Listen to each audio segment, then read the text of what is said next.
So, Avatar is one of the highest grossing movie franchises, and say it with me kids, of all time! And there's a game coming out this year from Ubisoft that is canon to the story, maybe. Regardless, it promises to be one of this year's biggest releases. So with this in mind, I'm Jules, this is FGS, and here are 7 things you need to know about Avatar Frontiers of Pandora. Immerse yourself in the extraordinary world of Avatar Frontiers of Pandora. Number 1. You play as a Na'vi who turns on their captors.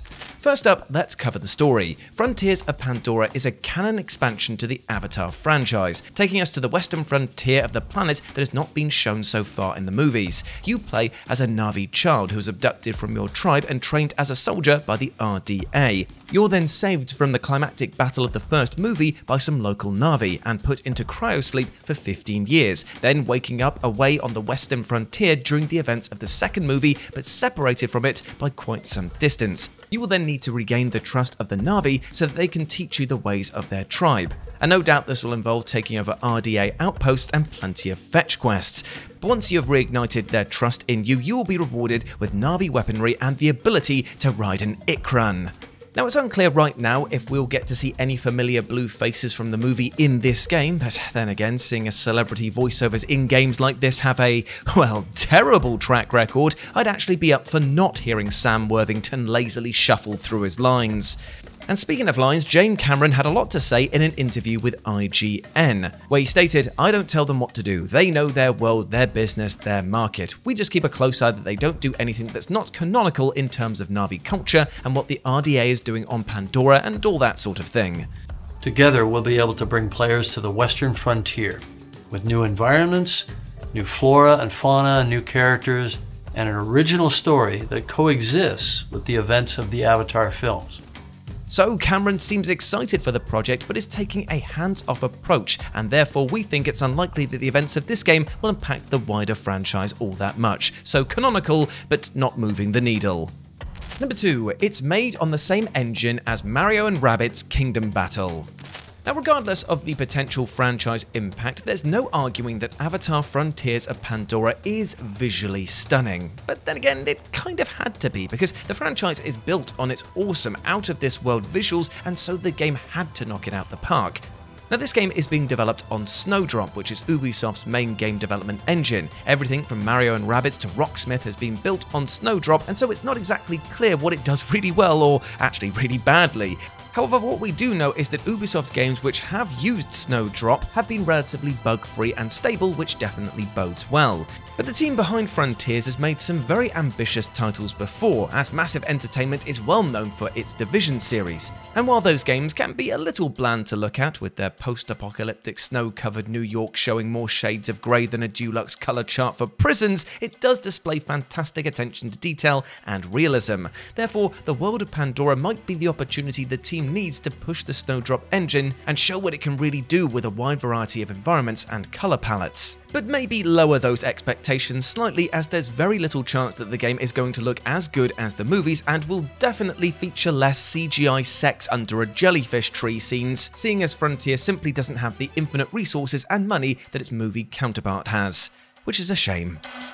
Number 3. This game will be very familiar to Far Cry fans. Now, as soon as the world saw images of lush jungles alongside the Ubisoft logo, a shiver of familiarity began to reverberate, as after all, if you took out the Na'vi, this looks very much like another entry into the beloved Far Cry series. And the similarities don't end there, because you can actually play this whole game in 2-player co-op. Now, this was a feature present in Far Cry 6, although it's not clear if Frontiers is going to share the cross-play feature that was present in the former title. Fingers crossed it does though, as the ability to play with friends on rival consoles is always a bonus.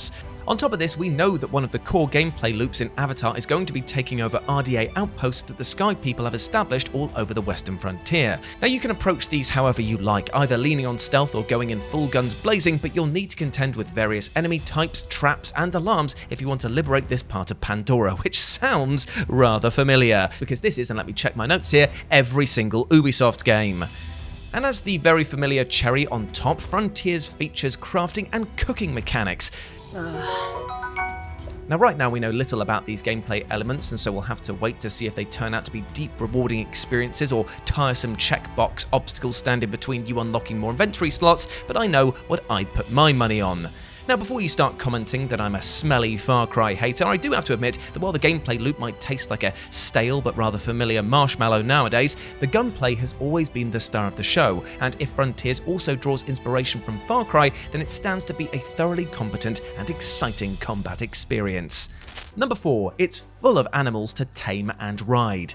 Now, one thing that doesn't feel stale, though, is the ways in which you'll be able to traverse Pandora, as here you'll be able to take to the skies on the back of an Ikran, or pound the earth atop a 6-hooved dire horse. Hell, you can even name and customize your little flying freak once you're bonded to it. Because nothing says being one with nature more than slapping a Mountain Dew logo onto the back of an animal or forcibly changing their plumage or skin. Regardless, I'll be naming mine Jason Beekman for all the terror that he's going to cause, plus the fact that I'll be listening to Huey Lewis in the news as I soar through the air. But if you'd rather keep your feet close to the ground, you'll also be able to ride dire horses, although there is no word yet on whether or not they will be customizable in the same ways. But you can expect to see more customization added through Frontiers DLC or Season Passes, because Ubisoft really does have its audience by the blue danglies here. I mean, there's a huge groundswell of support for the franchise and an insatiable desire for many gamers to put animals in funky clothing. Number 5. Ubisoft are leaning heavily into licensed games. Now, Avatar isn't the only licensed game that Ubisoft are working on right now. Star Wars Outlaws is a third-person action-adventure game being worked on by the same studio, Massive Entertainment. And even though licensed games have never really meant guaranteed success, there's still a lot of hope for this pair of games. Here's hoping that we can avoid the whole, Gollum incident again. Please get it off the screen. I don't want to think about it. I don't want to see it. Go, go, go, go, go. And we all know that Ubisoft is a bit of a master at their craft when it comes to making solid AAA games, especially when they're building on the foundation of The Division or Far Cry, which is going to guarantee a base level of quality, or at least we hope it does. Number 6. It's not the first Avatar game. Now, if all of this sounds great to you, but you're desperate to enter Pandora and start blowing stuff up right now, well, you're in luck, because this isn't actually the first Avatar game ever made. In fact, it's not even the first Ubisoft Avatar game. That's right, they made a movie tie-in game for the 360, PS3 and PC back in 2009, and it was fine, I guess? The game is actually a prequel to the movie and released before the movie, but expected you to have seen the movie to get what the hell was going on. Yep, that sounds about right for a noughties movie game tie-in. And this was entirely playable in 3D, so if you spent all that money 15 years ago on a 3D TV telling yourself it was the future of home entertainment, then you finally have a reason to dust off those 3D glasses and jump back into this, again, totally fine video game. It was actually kind of 2 video games at once, as well as about an hour in, you're asked to pick a side, either helping the Na'vi defend the planet or remain with the RDA to burn Pandora to the ground. From that point on, it basically played out like 2 completely different games, which is pretty cool for the time. There was also a technically inferior Wii and PSP version, and in fact it changed up quite a lot of things. It was more like a stealth action game, kind of like Metal Gear Solid but blue and definitely not as good. And then there was another totally different Nintendo DS game, which is actually pretty hard to track down. And there really aren't that many reviews out there for this one, but Nintendo Power did give it a solid 5 out of 10, which is super low, especially for Nintendo Power, so we're probably just going to move things on quickly here. And number 7, the release date. Avatar Frontiers of Pandora was meant to release last year, then earlier this year, but now has a release date of December the 7th that it seems more likely to hit. And it will be coming to Xbox Series X and S, PS5 and PC, but also everyone's favourite, Amazon Luna. Wow! And there's also the typical Ubisoft standard, Gold and Ultimate editions. Gold includes the Season Pass and 2 story-based DLCs, and Ultimate includes all the same, but also a digital art book. And then there's the Ultimate Pack, which has more tat in, and both of the latter options will run you $110 and $130 respectively. And finally, of course, there is a collector's edition that comes with the Ultimate Edition of the game and all of its extra goodies, as well as a Resistance Field notebook, an AMP suit blueprint poster, a set of 3 lithographs, and a 35cm statue of a Na'vi shooting a bow, all for a svelte price of $230. So let us know whether you're going to be picking up this new entry into the Avatar franchise. Tell us down below, and for extra points, write your comment in the Na'vi language. I mean, I won't be able to decipher it, but still, at least you've done something. Cool, good for you. As always, I've been Jules, and you can go follow me over on the social medias at RetroJ, but the O is a 0. Hope to see you over there, and I hope you're treating yourself well, my friend, with love and respect. As always, I've been Jules. You have been awesome. Never forget that, and I'll speak to you soon. Bye.